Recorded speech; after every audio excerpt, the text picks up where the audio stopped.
3 बार बड़ी श्रद्धा से प्रणव ध्वनि का उच्चारण करेंगे और अपनी ही उच्चारित ध्वनि को ध्यान से सुनना है एकाग्र होकर के।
विद्यार्थी वाक्य को दोहराएंगे, बोलेंगे हे ईश्वर, आप सर्वरक्षक हमारे शाश्वत माता पिता गुरु राजा बंधु मित्र सखा न्यायाधीश और परम पूज्य हैं।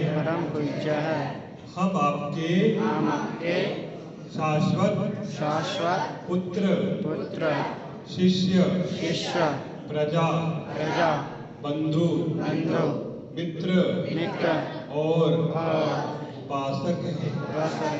हे ईश्वर, हमें शारीरिक बल दीजिए। हे ईश्वर, हमारी इंद्रियों में पवित्रता कीजिए। हे ईश्वर, हमें मानसिक बल दीजिए। हे भगवान, हमारी बुद्धि पवित्र और तीव्र होवे। हे ईश्वर, हमारा आत्मा धार्मिक और आपके प्रति दृढ़ विश्वासी होवे। हे परमात्मन, हे जगत नियंता, हे वेदों के प्रकाशक, मुक्ति फल प्रदाता, हमें प्रकृति विकृति आत्मा और परमात्मा का ज्ञान विज्ञान शीघ्र कीजिए। आंखें बंद और मन में एक बार भावना, हम सभी आनंद स्वरूप परमात्मा में अनादि पिता माता में डूबे हुए हैं। हम सबका पालन रक्षण परमात्मा निरंतर कर रहे हैं। श्वास प्रश्वास के माध्यम से हमें जीवन मिल रहा है। वो जीवन दाता केवल मात्र परमात्मा है। उन्हीं के नियम में सृष्टि नियम से चल रही है। दिवस का होना, रात्रि का होना, सूर्य का प्रकाशित होना, चंद्रमा का भासना, पवन का चलना, ये सब परमात्मा के बनाए नियम हैं। हम भी परमात्मा के बनाए नियम में चलने का संकल्प लेंगे। मन में परमात्मा को प्रणाम करते हैं। तस्मै ज्येष्ठाय ब्रह्मणे नमः, तस्मै ज्येष्ठाय ब्रह्मणे नमः। अपने करतल भाग को थोड़ा घर्षण करें कोमलता के साथ और अपनी आंखों पर संस्पर्श करें और आंखें खोल ले में और ठीक आसन से बैठे रहें। इस परिसर में हमारे आचार्य ब्रह्मदत्त जी, आचार्य जैन शास्त्री जी, आचार्य नवानंद जी, आचार्य वेदपति जी, आचार्य कपिल जी, आचार्य रमेश जी और अन्य हमारे जो उपस्थित महानुभाव हैं, मातृशक्ति और ब्रह्मचारी गण, अभी बहुत अच्छी प्रकार से संस्कार किया गया। इसका अपना महत्व है। संस्कार उसे कहते हैं, विद्यार्थियों शांति से बैठो, इधर की ओर देखो, उधर मत देखो, अनुशासन। संस्कार उसे कहते हैं जिसके द्वारा शरीर, मन और आत्मा बलवान होवे, उत्तम होवे। क्या बोला मैंने? जिस क्रिया के द्वारा शरीर, मन और आत्मा उत्तम होवे, उसका नाम संस्कार है। आपका संस्कार हुआ, कौन संस्कार हुआ बता सकते हो? कौन सा आपका संस्कार हुआ है अभी? और कौन सा हुआ है? 16 कितने संस्कार कुल होते हैं? 16। कौन सा संस्कार संख्या प्रयोग है बता सकते हो? उपनयन संस्कार का कौन सा संख्या में आए क्रम से? गर्भाधान के बाद में 10 नंबर पर है उपनयन संस्कार, 11वें नंबर पर है वेदारंभ संस्कार। इसलिए संस्कार करते हैं जिससे शरीर, मन और आत्मा उन्नत होवे। जीवन का लक्ष्य क्या है कोई बता सकता आप में से? मनुष्य का उद्देश्य क्या हो सकता है? अंतिम उद्देश्य क्या हो सकता है बताओ एक बार। मोक्ष प्राप्ति करना। गोपी न जानती, मोक्ष प्राप्ति करना। अलम अर्धास्ति न पूर्णम नास्ति। आपने आधी बात बोली, मोक्ष प्राप्त करना अधूरा लक्ष्य है। मोक्ष प्राप्त करना और कराना सब जगह यही होता है। विद्या पढ़ना, पढ़ाना, ईश्वर को प्राप्त करना और कराना, ये जीवन का अंतिम उद्देश्य है।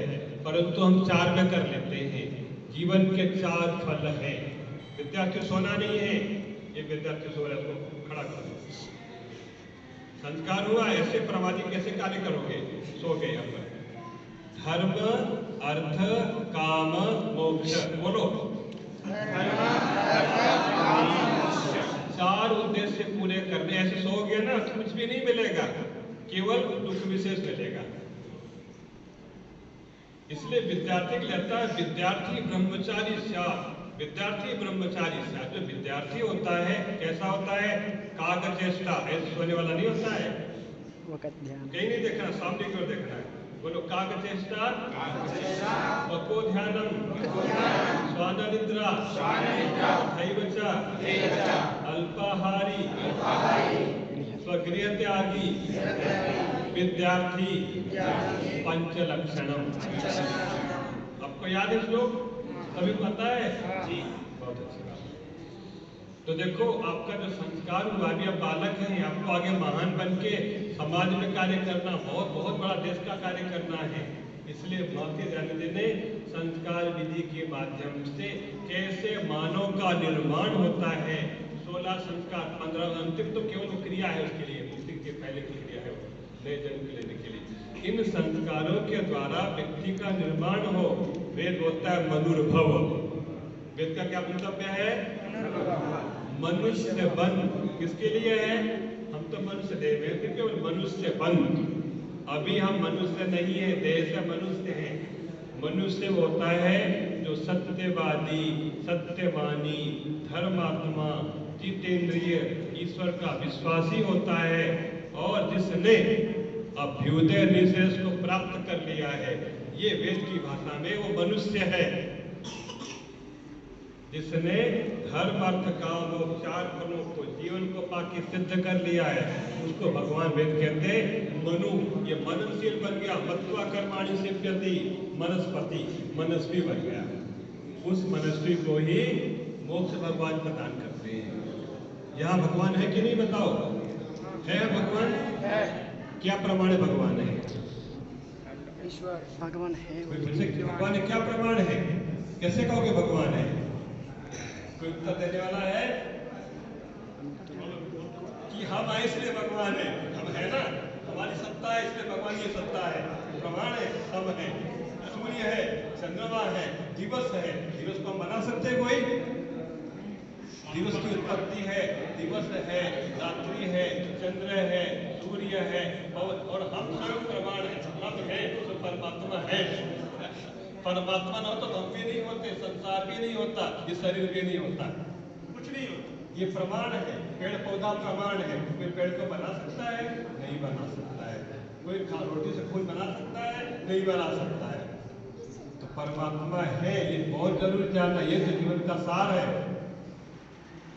अब देखो विद्यार्थियों के लिए बहुत अच्छी अच्छी बातें महर्षि बताए हैं। आपका तो संस्कार हुआ, बहुत गहरी बातें हैं। उपनयन का अर्थ होता है उपनयनम, समीप लाना, विद्यार्थी को आचार्य के पास ले आना। विद्यार्थी को दिखाई नहीं पड़ता, उसकी दृष्टि बहुत बंद होती है, उसको दिखाई नहीं पड़ता संसार क्या है। आंखें हैं परंतु उसको संसार दिखता नहीं है, एक प्रकार का रोग जैसी स्थिति होती है। आचार्य की आंखों से विद्यार्थी देखे, यह उपनयनम, उप समीप ले आना, एक प्रकार से चश्मा लगा लेना। अपने से दिखता नहीं, चश्मा लगा के अच्छा देख लेते हैं ना। तो आचार्य की दृष्टि से देखना सुनना मंत्र आते हैं, वाचम ते सुन्धामि प्राणम ते, बहुत बड़ा मंत्र है। आचार्य विद्यार्थी की वाणी को शुद्ध करता है, ऐसे बोलो, ऐसे देखो, ऐसे सुनो। हर बात नहीं देखनी है, हर चीज नहीं देखनी है, हर चीज को नहीं सुन सकते हैं। आचार्य के बताए अनुसार वही भद्र ही देखना है, भद्र ही सुनना है, भद्र ही बोलना है, आलस्य नहीं करना है। विद्यार्थी का शत्रु है, सबका शत्रु है। बड़ा व्यवहार भवन के अंदर विद्यार्थी कितने शत्रु होते हैं? आलस्यम, मदमोहशा, आगे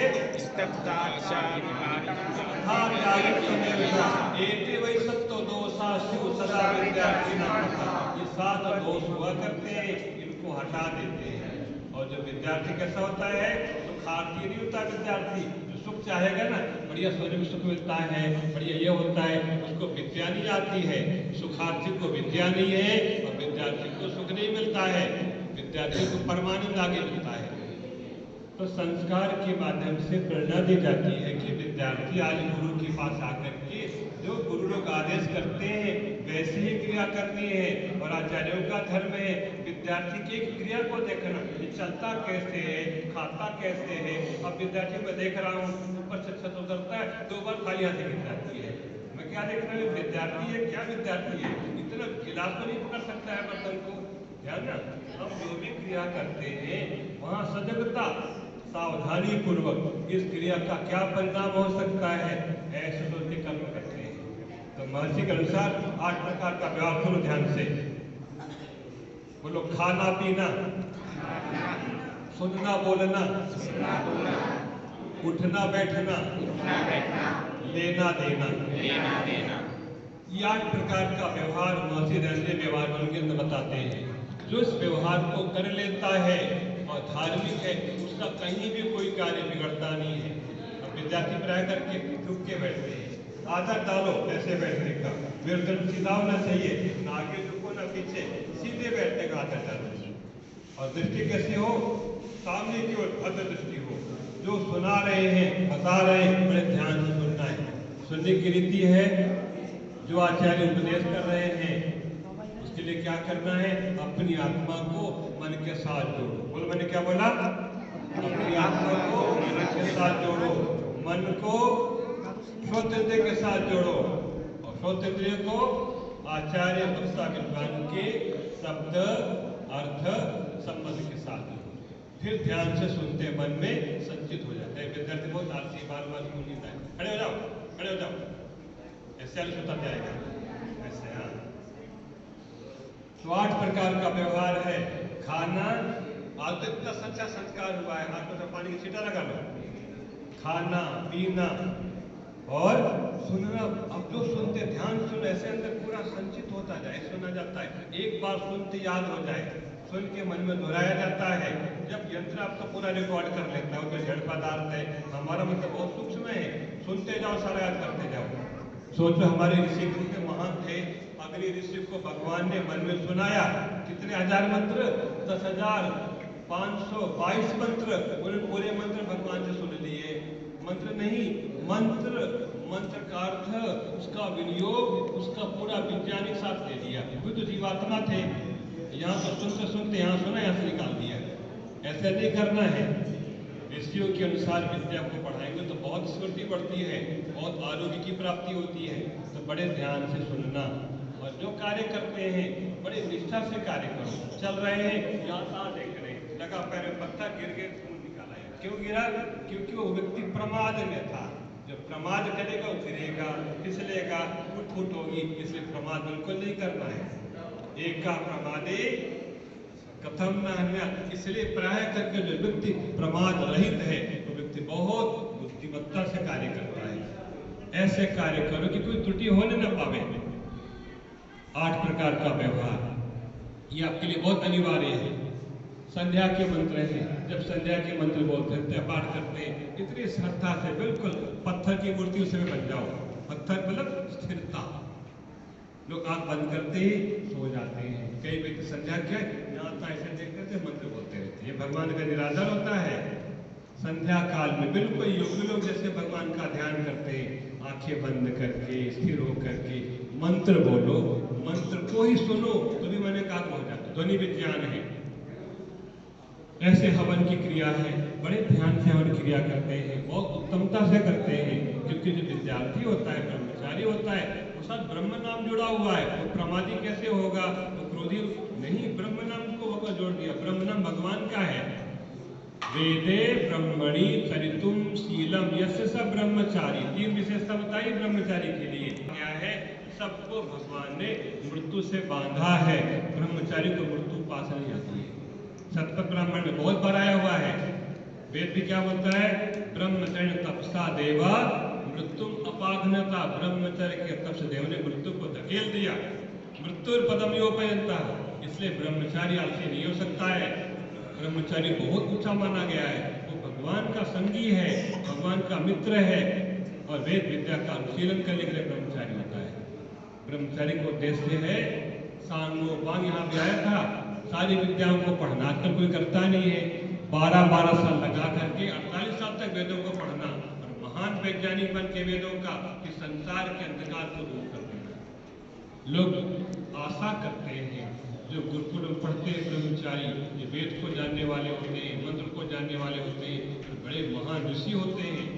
ऐसे लोग इच्छा करते हैं, कामना करते हैं। तो हम लोग का ब्रह्मचर्य कर्तव्य है, खूब विद्या पढ़ेंगे, खूब स्वास्थ्य उत्तम बनाएंगे। पहला बल शारीरिक बल बढ़ाना है। कोई ब्रह्मचारी बीमार नहीं होना, शारीरिक बल को बढ़ाना है। मानसिक बल को बढ़ाओ, इंद्रियों पर विजय प्राप्त करना है। बुद्धि का बल बढ़ाना है, आत्मा का बल बढ़ाना है। यही तो आशीर्वाद होता है। क्या आशीर्वाद होता है? क्या सुना आपने? शरीर, इंद्रियां, मन, बुद्धि। कितने हो गए? कितने वर्ग हो गए? शरीर, इंद्रिय वर्ग, मन और बुद्धि। कितने हो गए? 4। वेद कितने हैं? 4 वेद का सार ये है कि जो हमारा भौतिक देह है ये बहुत निरोग होना, स्वस्थ होना है। 2 प्रकार की इंद्रियां हैं। कौन सी इंद्रियां? 2 प्रकार की। 2 प्रकार की। कौन से 2 प्रकार की इंद्रियां हैं? ज्ञानेंद्रिय, कर्मेंद्रिय। ज्ञानेंद्रिय कितनी है? 5। कर्मेंद्रिय कितनी है? 10 हो गए। तो 10 इंद्रियों पर हमारा अधिकार होना, इंद्रियों को जीतना बहुत बड़ी उपलब्धि है। अंदर के साधन में मन को बहुत बड़ा मानते हैं। मन कितना हमारे पास में है? 1। मन जड़ है कि चेतन? जड़। क्या बोला? जड़। बुद्धि जड़ है कि चेतन? बुद्धि चेतन। यह गलती खा गए ना। शरीर जड़ है कि चेतन? जड़ है। ठीक है ना। इंद्रियां जड़, मन जड़, और बुद्धि भी जड़ है, क्योंकि बुद्धि भी प्रकृति से मिलकर बनी हुई है। दुनिया में चेतन कितने बताओ? चेतन वर्ग कितने हैं? 2। कौन कौन से? आत्मा, परमात्मा। ये बात तो ठीक हो गया ना। परमात्मा चेतन सर्वज्ञ है, जीवात्मा चेतन अल्पज्ञ है। से सारा संसार जो भी कार्य जगत कारण वो सारा जड़ है। अगला प्रश्न आपका बुद्धि का परीक्षण है। ठीक उत्तर दिया है। सुनते हैं बंगाल में बुद्धि अच्छी होती है, सुनते हैं। तो मैं तो परीक्षण करता हूँ आकृति देख करके भी। अच्छा और बताओ, क्या परमात्मा कोई वस्तु है? जो वस्तु नहीं मानते वो हाथ खड़ा करेंगे। भगवान कोई वस्तु नहीं है तो अच्छा, अब नीचे करो। जो भगवान को वस्तु मानते हैं वो हाथ खड़ा करो। अपना उत्तर आ गया ना।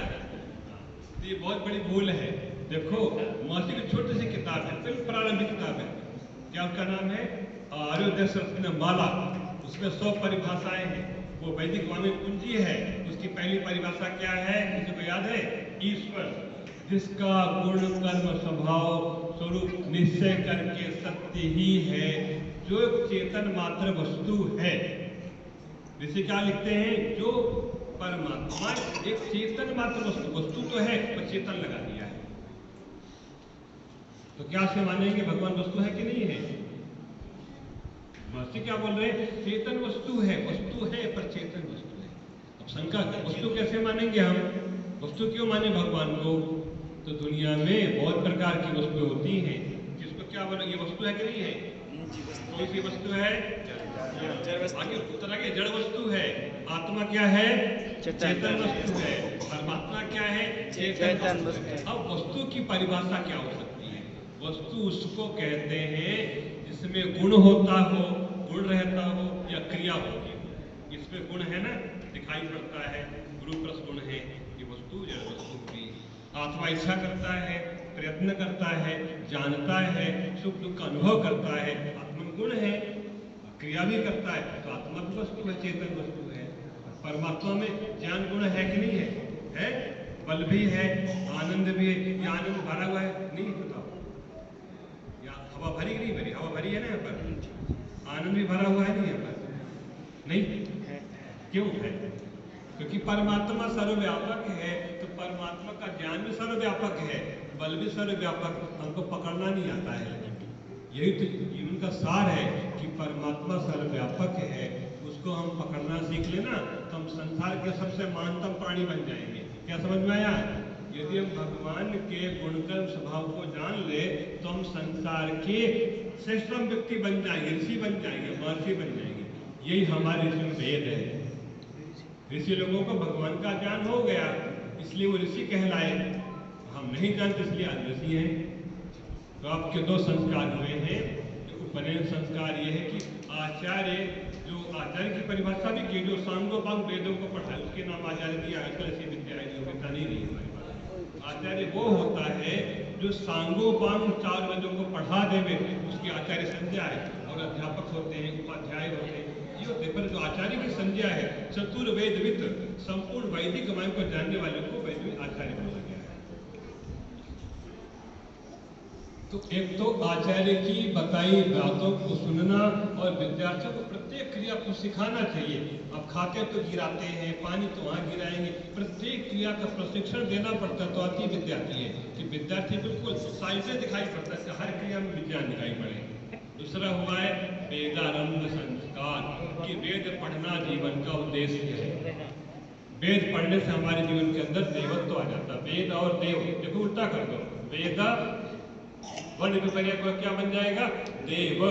एक बोलते हैं ना, जहां वेद ना वहां वेदना, कीड़ा, ऐसा कैसे लगाते हैं?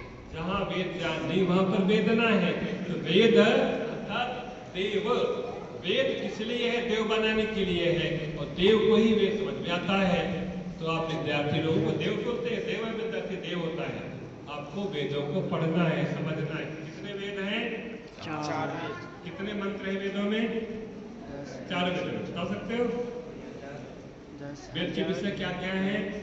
ज्ञान, कर्म, उपासना, विज्ञान, 4 का विषय है। इनके ऋषि कौन कौन है जिनको ज्ञान मिला है? अग्नि, महर्षि अग्नि, महर्षि वायु, महर्षि आदित्य, महर्षि अंगिरा, ये ऋषि हैं।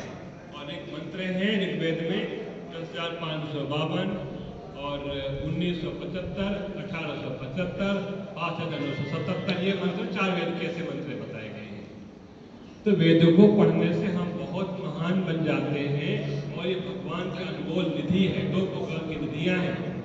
एक तो भगवान के संसार को समझो, सृष्टि संसार को समझना, ये भी वेद है। 2 प्रकार का वेद है, ये शरीर और संसार भी वेद है। इस शरीर को समझेंगे तो वेद समझ में आ जाएगा। और चार संहिता का नाम भी वेद है। इसको बोलते हैं सृष्टि काव्य है, क्या बोलते हैं उसको, दृश्य काव्य और श्रव्य काव्य है। तो दोनों को समझने से परमात्मा समझा जाता है। परमात्मा कितने हैं? परमात्मा एक है। परमात्मा सर्वज्ञ, बोलो परमात्मा सर्वज्ञ है। परमात्मा सर्वज्ञ है। परमात्मा सर्वव्यापक है। परमात्मा सर्वव्यापक है। परमात्मा निराकार है। और परमात्मा न्यायकारी भी है। न्याय को समझे बिना अच्छे कोई बन नहीं सकता है। अब किसी को आलस्य आता है, कोई व्यक्ति कोई गलत कार्य करता है, परमात्मा के न्याय को समझ करके हम धर्मात्मा बनते हैं। बोलो वाक्य, परमात्मा के न्याय को समझ करके हम धर्मात्मा बनते हैं। और धर्मात्मा बनने कोई दूसरा मार्ग नहीं है। तो संसार को श्रेष्ठ बनाने के लिए क्या करना पड़ेगा? पहले आर्य बनना है। स्वयं को आर्य बनाओ तो संसार को आर्य बनाएंगे। चार वाक्य बोलो। आर्य हमारा नाम है, सत्य हमारा कर्म, सत्य हमारा कर्म, ओम हमारा देव है, ओम हमारा देव है, वेद हमारा धर्म। वेद हमारा धर्म। तो कौन ऐसा विद्यार्थी है प्रतिज्ञा लेने वाला कि मैं 4 वेद पढ़ूंगा? है कोई ऐसा व्यक्ति कि आज मेरा संस्कार हुआ है, मेरे मन में संकल्प है कि मैं तो 4 वेद पढ़ूंगा, उसके बिना कोई काम नहीं करूंगा? है कोई व्यक्ति हमें जैसा इसके मन में भाव ऐसा हो मैं 4 वेद पढ़ूंगा? है किसी के अंदर हिम्मत? नहीं है अभी। 1 वेद पढ़ने की हिम्मत किसी की है? क्योंकि हमने 4 में से लगभग 4 ही पढ़ लिए हैं। इसलिए कम से कम 1 तो पढ़ने का मन में संकल्प, 1 वेद पढ़ेंगे। है किसी के मन में भावना वेद पढ़ने की? फिर देश की रक्षा कौन करेगा वेद की? चीन वाले करेंगे क्या? जापान वाले करेंगे? अमेरिका करेगा?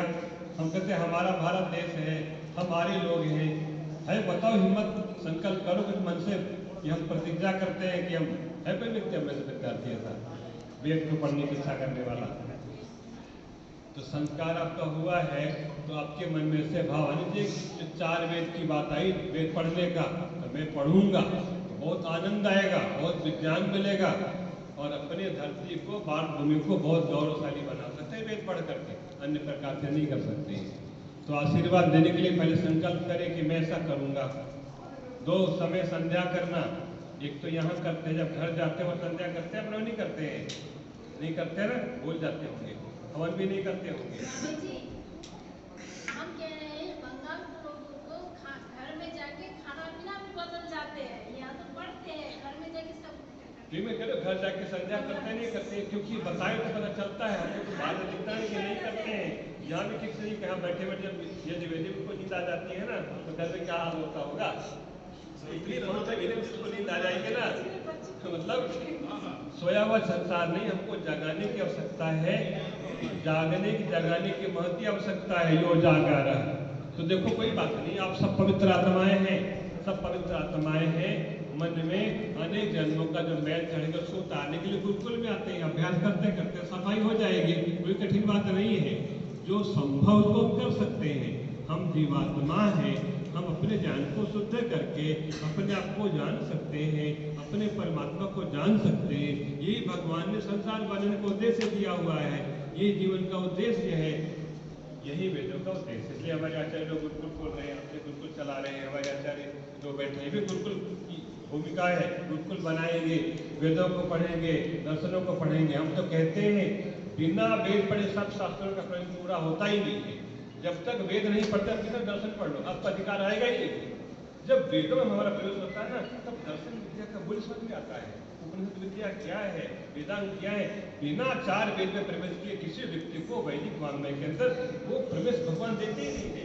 तुम अभी अधूरे हो, अभी पगडंडी में चल रहे हो, मेरे हाईवे में आ जाओ। मैंने पढ़ा ना, आनंद आता है, इतना उत्साह होता है, इतनी उमंग होती है 4 वेद पढ़ने का। इसलिए मैं 25 साल से वेदों का अध्ययन कर रहा हूँ, लगातार चलता। वेद क्या है, ब्राह्मण ये सारा दर्शन भी पढ़े हैं। पर जब वेद पढ़ना शुरू किया तो दर्शनों की जो गहराई समझ में आती है। दर्शन विद्या क्या है, वेद का एक हिस्सा है। वेद में तो अनंत विद्या, कितनी सारी विद्याएं हैं। चलो समय को ध्यान रखते हुए ये विद्यार्थी लोग अभी से यत्न करें, प्रयत्न करें और इनके जो आचार्यगण हैं, जो पढ़ाने वाले हैं, उनको बहुत अधिक परिश्रम करने की आवश्यकता है। इनकी प्रत्येक क्रिया में 8 प्रकार का व्यवहार को सिखावे, खाना पीना उठना बैठना, ये जो सत्ता चला जाएगा एक के बाद अपने आप मंजिल आती चली जाती है। पहले से ये टूटी हुई है और अब सब की कल्पना करते हैं, संभव नहीं है। इनके प्रारंभ से ही शारीरिक उन्नति है, इंद्रियों का सामर्थ्य स्वस्थ होना है, बुद्धि का सामर्थ्य सब बढ़ने से बढ़ जाता है। ये सब लोग देखो ना, कभी ऋषि महर्षि बन चुके हैं, किसी काल में जीवात्मा तो घूमता रहता है, सारे जीवात्मा ऋषि